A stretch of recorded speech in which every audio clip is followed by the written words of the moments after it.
Tensions continue to simmer in Nepal after 2 days of fierce violence and clashes earlier this week. Our big focus today is on the Gen Z protest that rocked the Himalayan nation and forced KP Sharma Oli to step down. It was Bangladesh last year and now Nepal staring at political instability due to public demonstrations. The commonalities cannot be missed. Hello and welcome to Inside South Asia. I'm Samiksha Srivastava. Let's get started.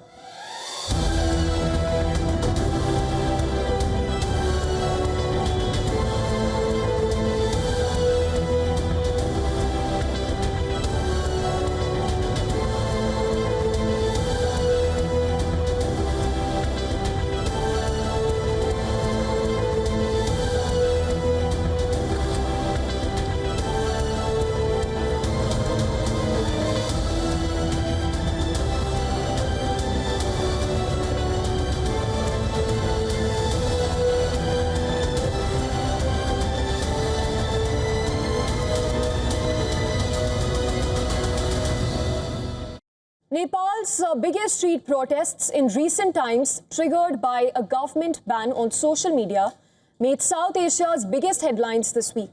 The anger goes far deeper, rooted in widespread corruption and nepotism. 48 hours of mayhem pulled down the government of KP Sharma Oli. The result, resounding political uncertainty of the kind Nepal has not seen before.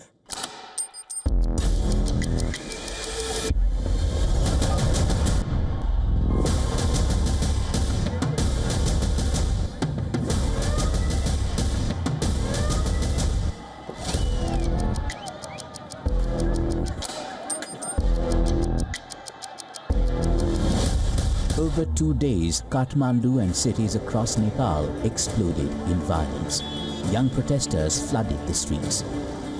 Government buildings were set ablaze, the Parliament building, the residence of Prime Minister KP Sharma Oli, the homes of ministers and leaders across the political spectrum. They were attacked, pelted with stones, burnt down. This protest started off after the government decided to ban the social media platforms. This is happening right in front of the Federal Parliament of Nepal in Kathmandu. Protesters in thousands have gathered on the streets of Kathmandu to protest against the government, rising corruption, inequality. This does not seem to stop anytime soon. More protesters are gathering around the building, and we will. What he's trying to say is that the politicians have done nothing for the governance and for the country and have looted the nation. That's what these protesters have been raising slogans against. Nearly 24 protesting youth were killed in clashes with police. Over 400 were injured. With the police losing control, the military was called in. A sense of fierce brutality in the law and order machinery became the biggest takeaway. The UN too stepped in, demanding a coup. There are people dying in the streets. I've seen 10 different people, more than 15 actually, more than 15 people dying, being shot. There is not enough ambulances. The hospitals are running out of resources. The government does not care about us. They do not care if people die. They're killing little children, people in school uniforms with school ID cards.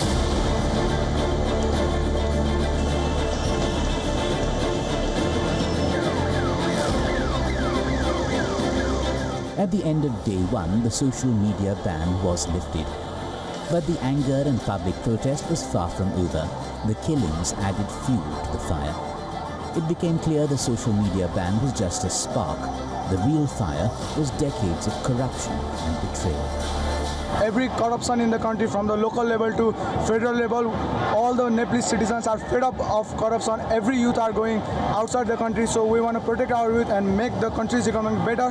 For that, we need a new youth, new power, and new politicians who are well educated to move the country forward.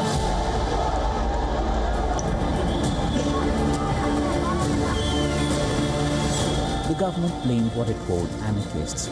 Sudan Gurung, a 36-year-old activist, led the youth movement, using social media to organize peaceful marches that spiraled into violent clashes. By the end of day 2, PM KP Sharma Oli's government that talked of emergency cabinet meetings and repair saw the writing on the wall. Oli quit, the government fell. Many of the protesters distanced themselves from the destruction, saying their peaceful protests were hijacked by opportunists. Don't miss excesses by the protesters themselves. At least 7 prisons were attacked. Over 1,500 prisoners, including big political ones, were set free. Many have now been rounded up. Most are on the run. Despite the Prime Minister's resignation, the situation has not calmed down. It has been escalating. I'm standing at the moment in Nakhu jail, that is in Kathmandu, where the former Home Minister, former Deputy Prime Minister Ravi Lamechhane was being held for his alleged involvement in cooperative scam. Here, this is a jail premises on which half of the area has been completely burned down, and the most important thing is that here almost 1,200 prisoners were being held, and all of them have escaped after Ravi Lamechhane left the prison. How did he leave? Was with the help of the protesters. Protesters, they barged into these premises, and Ravi Lamechhane was taken out from his cell and out paraded. Following which, most of the prisoners, they escaped behind him. And many of the reports suggest that the police officials here, the security guards, they completely raised their hands and they stepped back while the prisoners were escaping and did not try to stop them. The protesters are clear on their demands. Dissolve parliament, all elected lawmakers must resign, and all officials behind the crackdown must face justice. They demand new elections under reformed rules.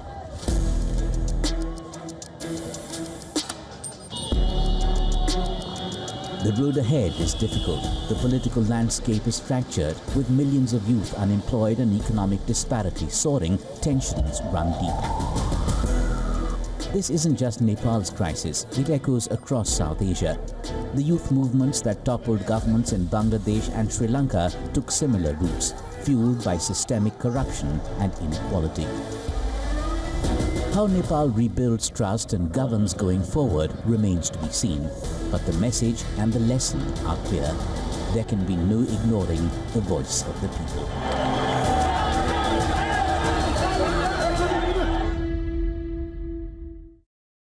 India has issued a high alert along its border with Nepal amidst continuous tensions within the country.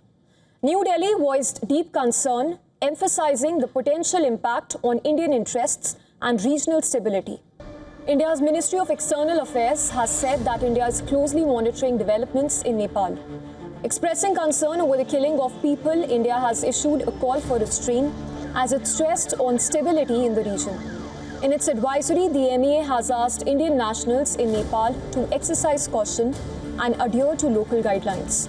India has tightened security and issued a high alert along its 1,751-kilometer border with Nepal. The Sashastra Seema Bal, India's border security force, has intensified vigil in Bengal's Pani Tanki area.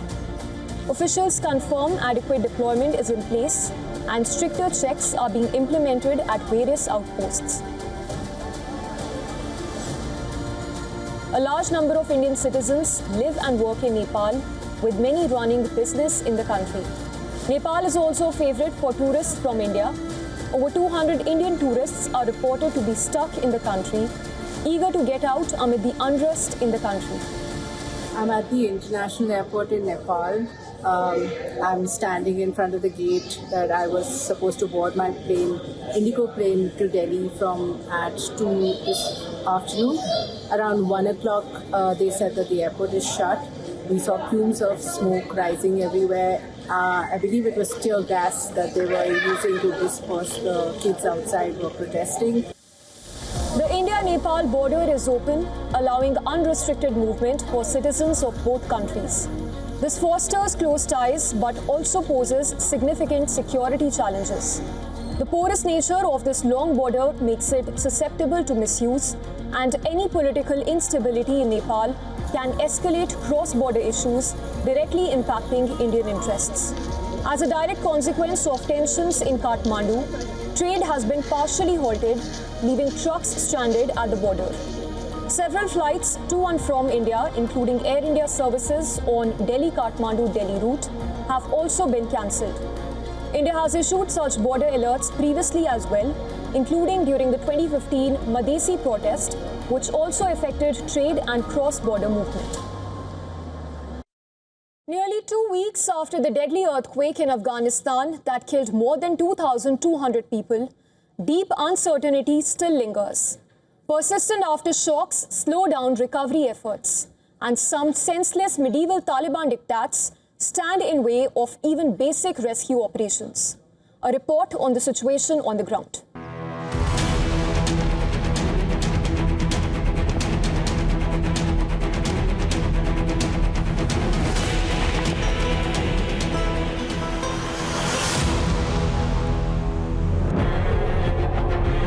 The sheer scale of the devastation is mind-boggling.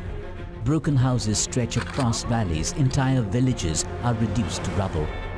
And scores of families that inhabit them live under open skies, too scared to step inside the few buildings still standing. Rescue teams are up against huge odds. Remote roads remain blocked. Aftershocks 8 to 10 or more every day keep people on edge. In Dara-i-Noor, families stay camped in fields, hungry, injured, homeless. There's fear because of the earthquake. There are many aftershocks. The mother of the child sitting beside me has also gotten injured. Her leg is broken. We are spending day and night in the field. We have left our rooms. My nephew and my niece, an 11-year-old girl and a 13-year-old boy, were trapped under the rubble and unfortunately passed away. It was a bad incident. These are not isolated accounts. In Masood village in Kunar province, Nazar Shah has been living under a plastic sheet with his 15-member family. His home was destroyed in the quake. The danger of rockfalls, water flowing down from the mountains, and earthquakes has left us distressed. We experience 8 to 10 earthquakes a day. He appeals desperately for help from both Kabul and the international community. A request to the government, the international community and the people is to help and support us. Our homes have been destroyed and we are living outside under tents. We have no food, no blankets and no shelter. Others warn rebuilding homes in the same unstable terrain means repeating the tragedy. Aid is trickling in, but help comes up against more than geography and aftershocks. The Taliban's rigid religion-touting diktats, insane under the circumstances, are slowing rescue efforts. Sharia law forbids men from touching women they are not related to. With women banned from education and rescue work, survivors often wait in vain. Women trapped under collapsed homes are among the last to be reached. The UN warns women and girls will again bear the brunt of this disaster. Their needs must be at the heart of the response and recovery.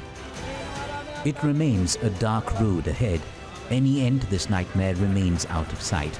Afghans bear the brunt of not just the rubble of their homes, but the weight of uncertainty over what comes next. In Sri Lanka, skeletons from the decades-long civil war between the country's armed forces and the LTTE are beginning to haunt again. 240 skeletons were discovered during excavations in Chimney in February this year. The work has now been halted due to lack of funds and the mystery around them remains unsolved. Locals scarred by past cover-ups continue to demand truth and justice. Sri Lanka's Chimney province is in spotlight again, bringing back the dark memories from Sri Lanka's 3 decades-long civil conflict in the late 90s. What started as routine digging in the country's northern province in February this year led to grotesque findings. 240 skeletons and their remains were excavated over 45 days. Among them are 2 babies and a little girl who was less than 5 years old. Not just skeletons, 14 piles of bones, feeding bottles for infants, toys and children's bags and shoes are among the items found. After 45 days of excavations, work at Chimney excavation site was put on hold. The cited reason, lack of funds from the Justice Ministry. The court ordered a judicial examination. The judicial medical officer has sought 8 more weeks of excavations, which means findings of mass burials could double, exceeding 500 or even more. The dark truth remains hidden. While some parties claim evidence of war crimes, the Human Rights Commission suspects unlawful killings. The UN Human Rights Chief visited the site and said, the earth here is telling its own story. Chimani came under focus for an alleged mass grave back in 1988. A soldier said hundreds of Tamil detainees were buried here during the conflict between the outlawed Liberation Tigers and the Tamil Elam and government. But only 15 bodies were taken out and the case was dropped. The armed conflict started in 1983 and was ended by the Lankan military after 3 decades, with the wiping out of the LTTE leadership by 2009. The excavation has become the most high-profile instance of a mass grave probe in the country to date. As more skeletons tumble out, literally and metaphorically, hundreds and thousands of Sri Lankan families are looking for answers in what, for now, points towards war crimes and possibly extrajudicial killings. Now let's take a look at what else is making headlines in our Inside South Asia wrap.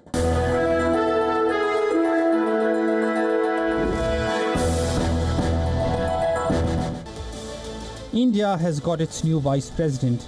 NDA candidate and Maharashtra governor CP Radhakrishnan was elected 15th vice president of India, defeating his rival India bloc candidate and former Supreme Court judge B. Sudarshan Reddy.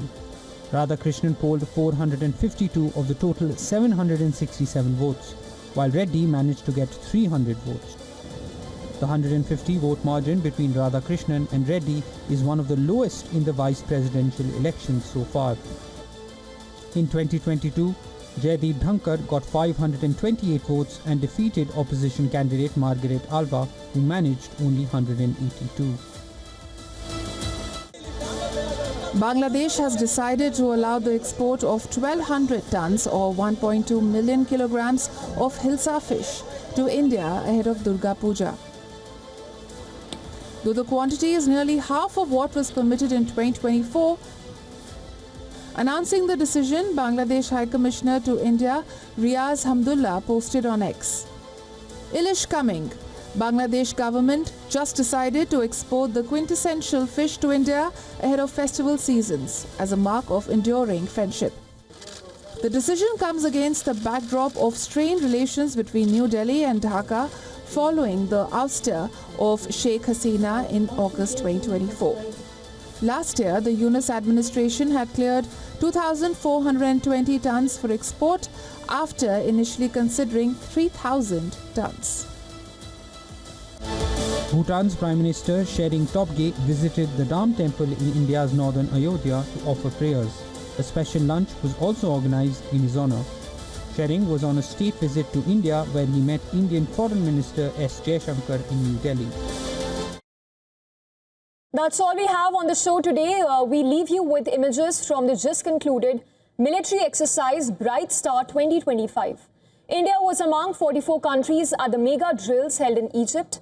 Take a look and I will see you next week.